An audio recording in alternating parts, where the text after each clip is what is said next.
So tomorrow against the San Francisco 49ers, this could probably be the final time that the Las Vegas Raiders roll out some of their starters. And this could actually be the game where we get the most amount of tape, right? The most amount of snaps from the Raiders starters. And I want to talk about 5 things that I'm actually excited to kind of watch. These are 5 things that I think we kind of need to watch, right? These are 5 things. Some of us kind of struggle with certain positional groups and units, and there's some question marks out there, right? Let's just be 100% honest. After that scrimmage yesterday against the 49ers, the Seahawks tape as well from the first preseason game, there's some question marks. And I think one of the things I want to kind of see right away against the 49ers is going to be an extended look at quarterback Gino Smith. Now, I'm not personally worried at all about Gino Smith. I think Gino Smith is a really, really good quarterback. The 4 snaps he did have against the Seahawks, the guy looked sharp as hell. And even yesterday against the 49ers, apparently Gino Smith was having a lot of success, right? He was able to kind of put some good things out there on tape. Even the 49ers reporters that were at Raiders camp, the guy that I spoke to personally, that's a 49ers journalist specifically, said that Gino Smith looked good. And truth be told, he was like, hey, Gino Smith looked a lot better to me now than when he was with the Seahawks. And when, he was covering the Niners, they played the Seahawks twice every year. He said this is the best he's ever seen Gino Smith kind of look, which was kind of surprising to me. I'm not going to lie to you guys. But I want to see that extended look, right? I want to see this guy actually go out there against the 49ers. And I want to see what he can actually do if he has, 12 to 15 plays. If he's able to lead an entire drive. Let's just be honest. I know we had the drop, and technically we had 2 drops, right? One to Dante Thornton, one to Jacoby Myers.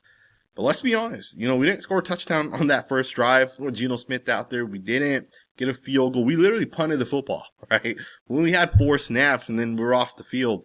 So I want to see Gino Smith actually, take our team downfield and score a touchdown. I want to see Gino Smith in a red zone situation, right? Maybe, he throws it deep to Trey Tucker or Dante Thornton. I wanted to see what we can potentially get out of Gino Smith. To me, I think the guy's a really good quarterback. The guy I spoke to said that he looked really, really good as well out there. He said he was basically unstoppable for the most part. He did question one thing specifically, which is he said, I'm not 100% sure if Gino Smith is accurate enough on those, 7, 10, 12-yard passes in between the numbers, right? He goes, I'm not 100% sold on if he can consistently hit every single one of those plays. He didn't say why necessarily, right? But he was like, that was the one question mark I have with Gino Smith. Can he consistently hit those passes? And it is a fair criticism of Gino Smith, right? From last season with the Seahawks offensive structure did require Gino to have a lot of quick game, have a lot of inside concepts where you got to be able to fit the ball into tight spaces, and he struggled a little bit, right? He had the most interceptions over the course of his career last season, but I still think Gino's going to have a lot of success. I also think Chip Kelly with Gino Smith as his quarterback together, those 2 guys are going to be able to put it out there and be able to score points, right? And based off of everything we're kind of hearing, the Raiders are expected to be able to drop like 30 points any given week. So I'm not too worried about that, but I do hope we get an extended look at Gino Smith. But a position I am kind of worried about a little bit. And this is a unit that, I'm not going to say I was worried about it, right? Because it was a unit where, coming into the actual training camp, we were kind of worried about it, right? It's the cornerback unit specifically. Most of us were concerned. Who the hell is going to start for the Raiders? There's no way Darian Porter, a rookie, is going to be able to come in and be successful. It's very, very difficult for any player to be able to have that success. But then in camp, apparently Porter looked really good according to all the Raiders reporters. Apparently Porter was like, he could have been the steal of the draft. But then things kind of calmed down when they played a real football team, a real quarterback, a real coordinator. Apparently the Raiders cornerbacks were really, really, really awful against the 49ers. We apparently could not stop the 49ers. They just kept ripping us, right? Ricky Pearsall had a deep touchdown post route. I'm not exactly sure which cornerback he beat to score, but he had a touchdown. One of their other wide receivers with the first team unit had a touchdown.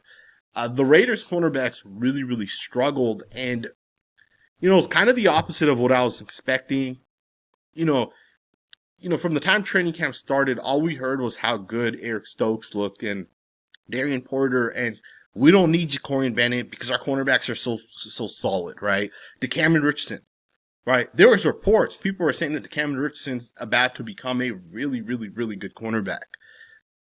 That didn't look the part against the Seahawks, and it definitely did not look the part apparently against the 49ers, because every single one of the Raiders cornerbacks were absolutely awful. Now, there was one report, I believe it was Hondo Carpenter, that basically put it out there saying Kai Blue Kelly, the Raiders corner that kind of made a couple of plays against the Seahawks, apparently he was the only corner that found a little bit of success against the 49ers. Now, how true is that? I don't really know, but basically everybody was saying that our secondary did not have any sort of success against the 49ers.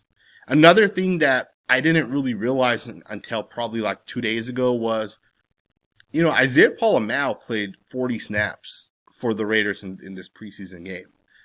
And that made me think a little bit.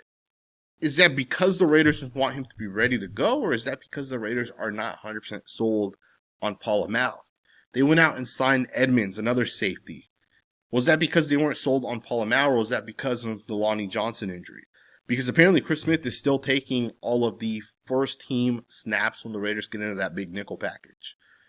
There's some question marks out there right now. And, again, tomorrow, if we get to play the first team unit of the 49ers, I hope some of these things kind of get answered, because I think it's very, very important for the Raiders that the secondary is a good unit, right? And again, you don't need to have individual success, but what you do need is success as a team, as a unit. And I hope the Raiders can kind of put that out there on tape tomorrow. I really, really do hope that. Another positional unit that I want to kind of see tomorrow for the Raiders is the offensive line. And I want to see if the offensive line can actually have success tomorrow. They only played 4 snaps with the first team unit. Obviously, Colt Miller, Dylan Parham came off the field. But the report out of the scrimmage was that the Raiders offensive line just straight up handled the 49ers defensive line. Apparently, Alfred Collins, the second round pick, some of the other guys that the 49ers have, right? These guys apparently had no success against the Raiders offensive line. And Gino Smith was just back there super, super comfortable, right? And these are one of those things where, am I surprised that the Raiders offensive line is having success with the first team unit? I'm not necessarily surprised. We talked about this, even in that offensive line film breakdown I did just a couple days ago. We only got 4 snaps with the first team unit. Everything outside of those first 4 snaps does not really matter, right? Because if Thayer Munford's on the football field, doesn't really matter. He's not starting for the Raiders. To me, what I saw from the Raiders with the first team unit, the first 4 guys, looked good to me, right? I didn't see any noticeable losses. Colt Miller was moving people at the point of attack.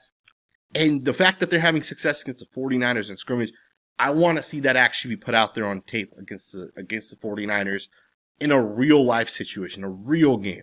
Right? I want to see Gino Smith get the ball at the 35. I want to see him drive downfield. I want to see them run the football. I want to see the offensive line hold up. Right? I want to see a 3rd and 12 and see if the Raiders offensive line can truly pass pro and keep Gino Smith clean. I want to see these guys come out in a 5-man protection and see if they can handle the 4 guys pass rushing. If Robert Saleh, one of the best defensive corners in the NFL, brings some sort of blitz, can the Raiders offensive linemen process that and pick it up? Right? I want to see every little thing when it comes to offensive line that these guys are going to be kind of thrown, when the Patriots come to town, the things that the Patriots are going to throw at the Raiders. I want to see if they can process that against the 49ers, because if they can, let's be honest, if the Raiders offensive line ends up being not even ends up, but the Raiders offensive line could be the difference between 11 wins and a playoff appearance versus 7 wins and, we're picking with the 12th overall pick, right? It could literally be the difference is the offensive line unit. I really do think this, and it's not like the investments aren't there. Let's just be honest. In 3 years, if the Raiders have a top-tier offensive line, it's going to be some mixture of Colton Miller, Jackson Powers-Johnson, Charles Grant, DJ Glaze, Jackson Powers-Johnson. Probably a mixture of those 5 guys. Maybe you throw in Jordan Meredith. But, if we're a top 10 unit, those will be the guys kind of out there. My point is the investments have already been made, right? So it's just a matter of time. In my opinion, it kind of clicks for the Raiders. But I want to see it, man. I really, really want to see it out there on tape. A player that I really want to watch as well for the Raiders is going to be running back Ashton Jeanty. I want to see Chip Kelly put this guy into position to have success. And I know Pete Carroll's already put it out there that, hey, we're not going to show you guys what we're going to do against the Patriots, what we're going to do in the first 2 to 3 weeks of the season. We're not going to show that to you in preseason. We want it to be a surprise to those teams. And I'm not saying to, get Ashton Jeanty in some motion concepts and some crazy screen games. I'm not saying that, but I want to see this guy have more touches. Travion Henderson had a 100-yard kickoff return touchdown in a real game. He had an 18-yard run on his very first ever NFL run. The Patriots ran simple pin pull towards the left. They got Will Campbell out in front of Ashton Jeanty. In front of Travion Henderson. And he picked up 18 yards, and it was a well-designed play, but pin pull is not like some sort of, well-kept secret, right? It's not like you're running crunch, which, if you run crunch, you're either a team that runs it or a team that doesn't. If you run it, a team will have to prepare for it. You don't have to show that, right, if you're out there. All you got to do is just give Ashton Jeanty some real opportunities. You don't have to even put a guy in motion. Like, let's just give this guy the football. Just put the ball in his hands. That's all I ask.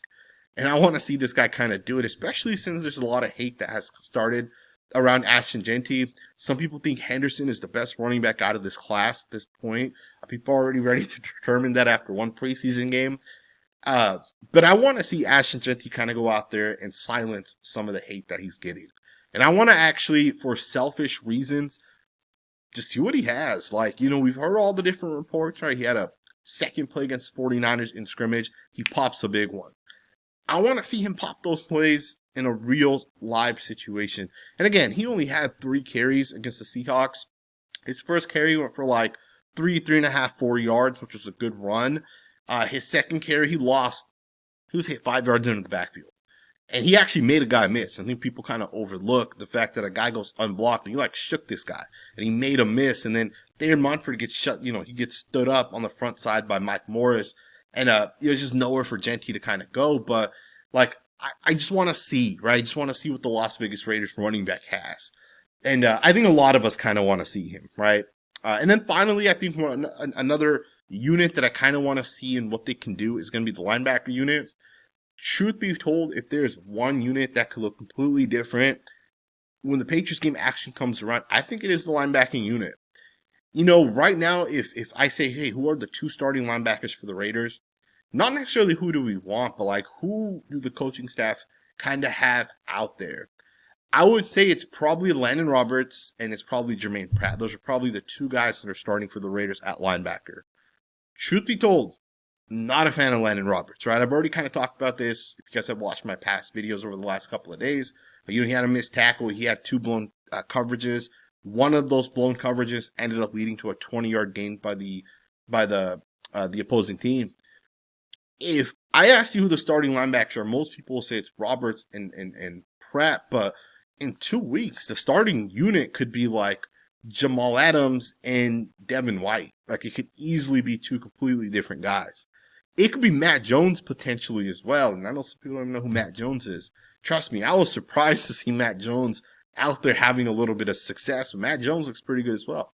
I believe he's a UDFA. Don't quote me on that. But he looked pretty good as well out there. I think number 52 may not be 52. I don't remember his exact number. But he looked good out there for the Raiders as well, as did Tommy Eichenberg. Tommy Eichenberg looked good as well for the Raiders. Devin White looked okay, but we know that Devin White has flashed a ton in training camp. I had 2 interceptions on Gino Smith just a couple days ago. I want to see the Raiders linebacking group kind of come together a little bit, and what I mean by that is I want to I want to kind of get an idea of who's actually going to start for the Raiders. I want, guys to start to separate a little bit, if that makes sense, right? And I think those are probably the right words right there. I want to see 2 guys really separate from the rest of the group. And, watching some of the linebackers in coverage, like Matt Jones, for example, moved really well for the Raiders in coverage. I know Landon Roberts is supposed to be the, run defender for the Raiders. We'll see if he can actually prove himself as that guy. But, I want to see what these guys have. I want to see what Jamal Adams can kind of do. Another thing that we got to keep in mind, the 49ers play caller, Kyle Shanahan, is one of the best coordinators in the NFL. I always say this. I think he's one of the top 2 or 3 offensive minds in the NFL. And his offense is really, really, really difficult to stop. Because what happens with his offense is it really stresses linebackers.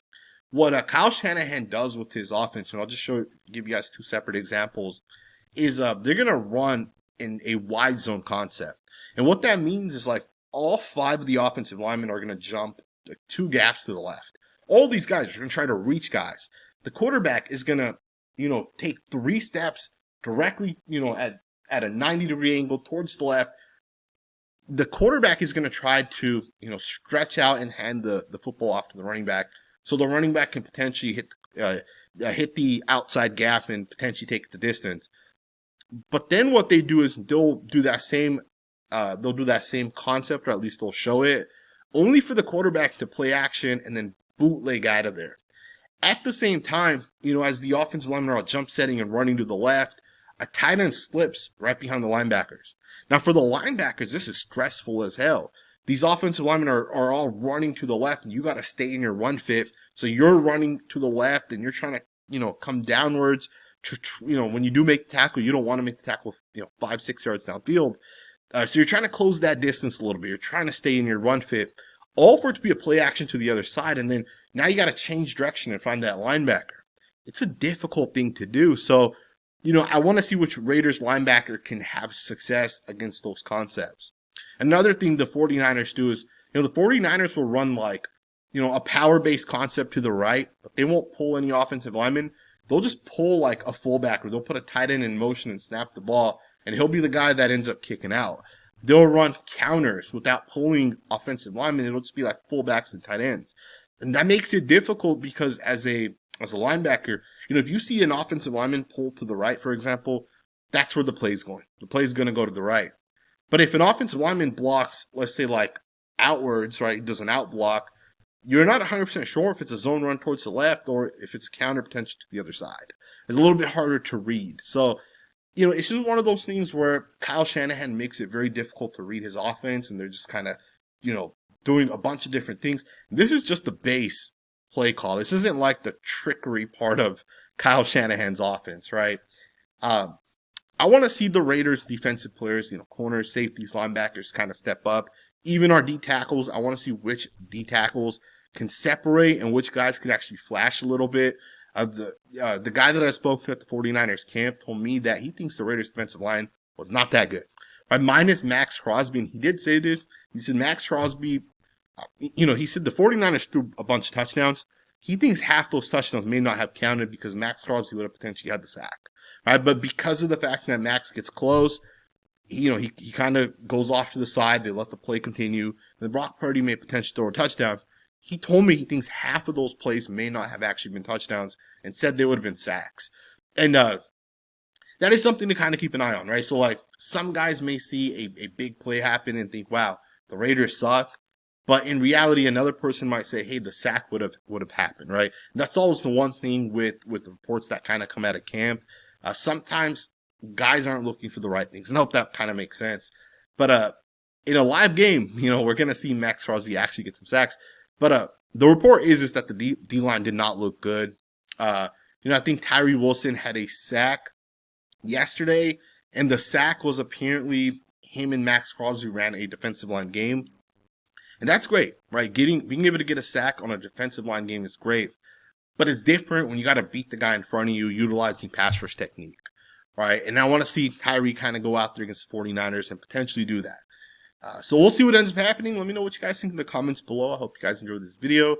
We will be live after tomorrow's game against the 49ers. We will use this microphone right here. I've tested it. Sounds good enough to me.